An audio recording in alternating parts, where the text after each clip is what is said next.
Hello मेरे प्यारे प्यारे दोस्तों, तो चलिए स्टार्ट करते हैं। लेकिन उससे पहले आप प्लीज़ मेरे चैनल को सब्सक्राइब करना बिल्कुल ना भूलें और सब्सक्राइब जरूर करें। स्टोरी आगे और भी इंटरेस्टिंग होने वाली है जो आपको पसंद आएगी। और आपको अगर किसी तरह की स्टोरी चाहिए तो मुझे ज़रूर बताएं आपको किस तरह की स्टोरी पसंद है, मैं ज़रूर लाऊंगी। तो प्लीज़ मेरे चैनल को सब्सक्राइब जरूर करें। तो चलिए स्टार्ट करते हैं। चैप्टर 14।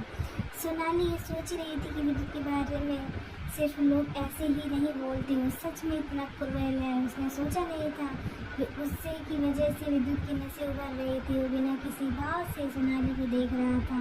सोनाली जब देखती है कि विद्युत उसे ही देख रहा है तो उसकी जान हलक में अटक जाती है।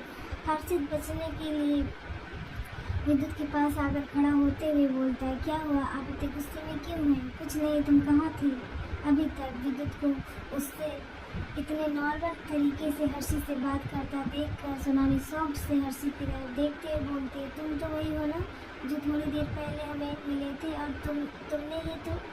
हर्षित जल्दी से सोनाली की बात बीच में काट कर उसे घूरते हुए बोलता, कौन हो आप? और मैं आपको नहीं जानता।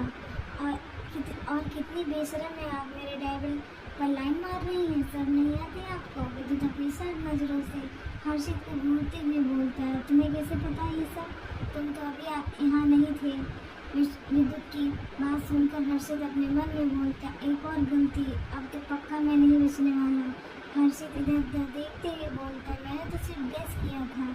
विद्युत हर्षित को घूरने के बाद विक्रांत की तरफ देखते हुए सर्द आवाज में बोलता है, तुम्हें इनविटेशन दूँ? लेकर जाओ इसे मेरे सामने से। विक्रांत सोनाली को उठाते हुए बोलता है, निकल जाओ यहाँ से, वरना तुम्हारे साथ अच्छा नहीं होगा। और तुमसे ये सब किसने कहा था? सोनाली हर्षित की तरफ इशारा करते हुए बोलती है, हमें कुछ देर पहले ये लड़का मिला था। फिर वो अपने और हर्षित के बीच हुई बातें बता देती है। सोनाली की बात सुनकर हर्षित के चेहरे का रंग उड़ जाता है। हर्षित वहाँ से भागने की कोशिश करता है, उससे पहले ही विद्युत अपनी तेज आवाज़ में बोलता है, वहीं रुक जाओ हर्षित, मेरे पास आओ, वरना तुम्हारे साथ अच्छा नहीं होगा। विद्युत की बात सुनकर हर्षित के कदम ठहर जाते हैं, पर वो पीछे मुड़कर विद्युत की तरफ नहीं देखता। विद्युत अपनी सर्द आवाज़ में बोलता है, तुमने सुना नहीं मैंने क्या कहा? इधर आओ। हर्षित अपने मन में बोलता है, आज हर्षित तुझे इस डेविल से कोई नहीं बचा सकता। इतना बोलकर हर्षित धीरे धीरे से अपना सिर घुमाकर विद्युत की तरफ देखता है, जो उसे ही अपनी खुन्नस भरी नजरों से घूर रहा था। हर्षित अपनी डरी हुई नजरों से उसकी तरफ देखते हुए बोलता है, मैंने कुछ नहीं किया, सच्ची मैं झूठ नहीं बोल रहा।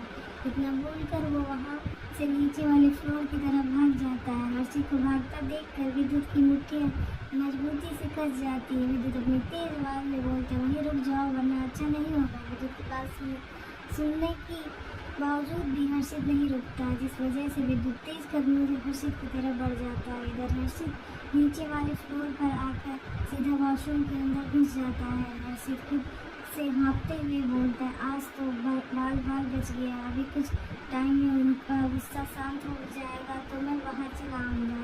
तभी अचानक वहाँ की लाइट ऑन ऑफ होने लगती है। ये देखकर हर्षित घबरा जाता है। वो घबराते हुए डोर ओपन करने की कोशिश करता है, पर डोर लॉक हो चुका था। घबराहट की वजह से उसकी सांसें फूलने लगती है। तभी उसके कानों में किसी शख्स की आवाज़ पड़ती है, कैसे हो बेबी, बहुत वक्त बाद तुम्हें देख रहा हूँ। उस आवाज़ को सुनकर हर्षित की बॉडी शून्य पड़ जाती है, उसकी आंखों से आंसू निकलने लगते। वो हकलाते हुए बोलता है, तो कौन हो तुम, सामने आओ।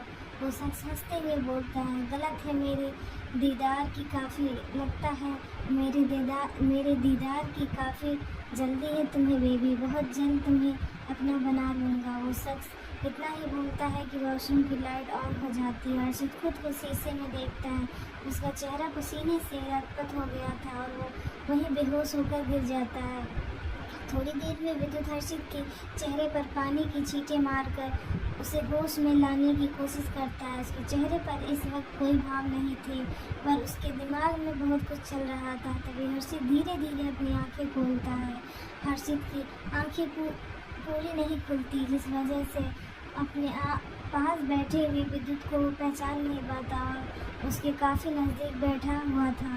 हर्षित विद्युत को खुद से दूर धक्का देकर बोलता है, दूर रहो मुझसे, मेरे पास मत आओ। हर्षित के अचानक धक्का देने से विद्युत का सिर सीधा डोर के हैंडल से लगता है, जिस वजह से उसके सिर से हल्का सा खून निकलने लगता है।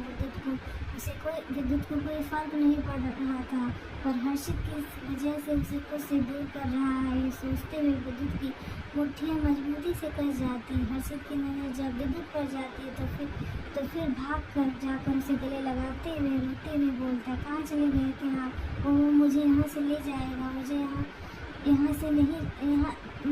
नहीं रहना, प्लीज़ यहाँ से चलिए। विद्युत हर्षित की बात का कोई जवाब नहीं देता, पर उसके सिर को सहलाने लगता है।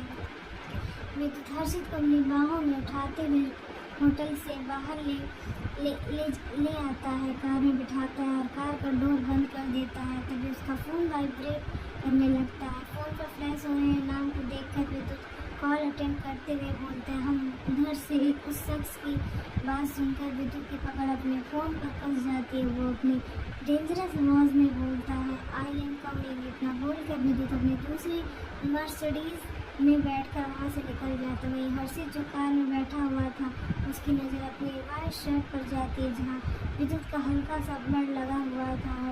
तभी हर्षित को याद आता है उसने वॉशरूम में विद्युत को धक्का दिया था। ये आते ही हर्षित की आंखों में आंसू आ जाते हैं। उसकी नज़रें विद्युत की कार पर जाती है। विद्युत को वहाँ से जाता देखकर हर्षित अपनी नम आवाज़ में बोलता है, वो अचानक से कहाँ चले गए, कहीं उससे नाराज़ तो नहीं हो गए? इतना बोलकर हर्षित कार से बाहर आ जाता है। तभी सब लोग बाहर आ जाते हैं। ईशान हर्षित के पास आते हुए बोलता है, विद्युत कहाँ है हर्षित?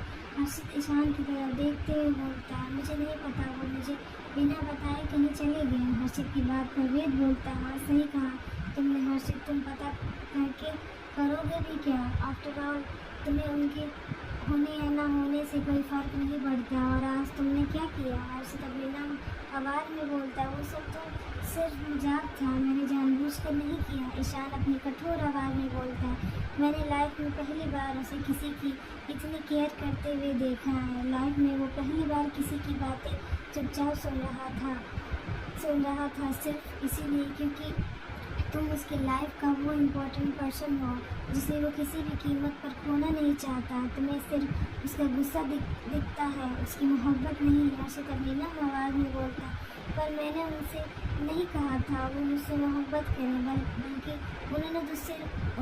उन्होंने तो मुझे फोर्स करके मुझसे शादी की है। वेद हर्षित की बात बीच में काट कर बोलता है, वो तुझसे प्यार करते हैं, इसका मतलब ये नहीं कि तुम उनके प्यार का नाजायज़ फ़ायदा उठाओ। तुमने आज जो किया है मुझे उसकी बिल्कुल उम्मीद नहीं थी।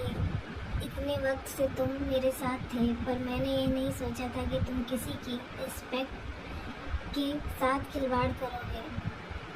सॉरी, हर्षित धीरे से बोलता है।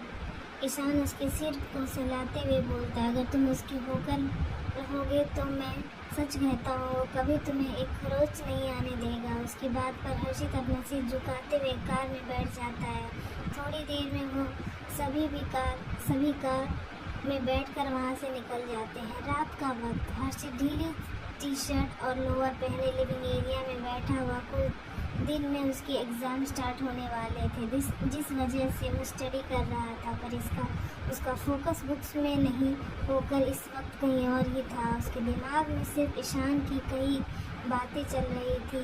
वो तुमसे मोहब्बत करता है, उन्हें समझने की कोशिश करो। ईशान की बात याद करते ही हर्षित कसकर अपनी आंखें बंद कर लेता है। हर्षित एक झटके से आंखें खोलकर डोर की तरफ देखता है, जहाँ इस वक्त कोई नहीं था। हर्षित को विद्युत का अचानक जाना, उससे बात ना करना, ये कहीं ना कहीं उसे बुरी तरह से अंदर से खाली कर रहा था, जिस वजह से वो बार बार मेन डोर की तरफ देख रहा था। अक्षय हर्षित के पास आकर बोलता है, रात के 10 बज गए हैं, अब तुमने अभी तक डिनर नहीं किया, पढ़ाई बाद में कर लेना, पहले डिनर कर लो। इतना बोलकर अक्षय हर्षित की तरफ देखता है, जो उसकी बात ना सुनकर अभी भी दरवाजे की तरफ देख रहा था। अक्षय किचन में जाकर एक प्लेट में खाना लाकर हर्षित के पास बैठते हुए बोलता है, शायद तुमने मेरी बात ठीक से सुनी नहीं हर्षित। मैंने कहा खाना खा लो, तुम्हारा ध्यान कहाँ है? और ये तुम बार बार दरवाजे की तरफ क्यों देख रहे हो? ब्रो का इंतज़ार कर रहे हो क्या?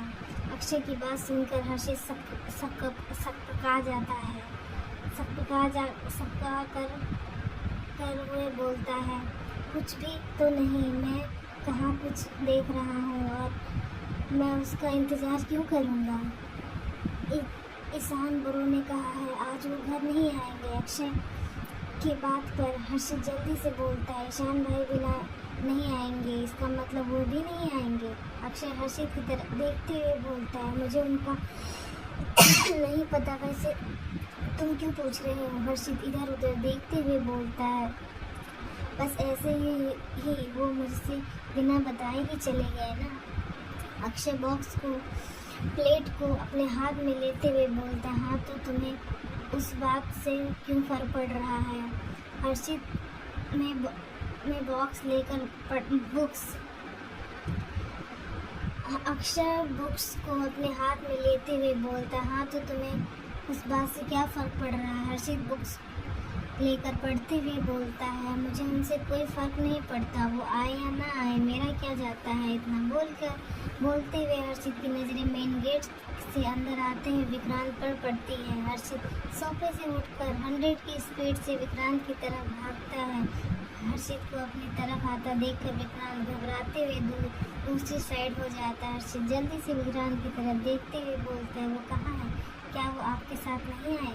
नहीं बॉस, अभी नहीं आए। विक्रांत की बात सुनकर हर्षित का चेहरा मुरझा जाता है। वो सीधा बाहर गार्डन की तरफ चला जाता है। हर्षित बाहर आकर झूले पर बैठ जाता है। उसकी आंखों से आंसू बह रहे थे। वो अपने आंसू को साफ करते हुए बोलता, क्या सच में आप मुझसे इतना नाराज़ हैं जो घर भी नहीं आए? इतना बोलकर हर्षित अपनी आंखें बंद कर लेता है। तभी उसे पीछे से सर्द आवाज़ आती है, तुम यहाँ क्या कर रहे हो?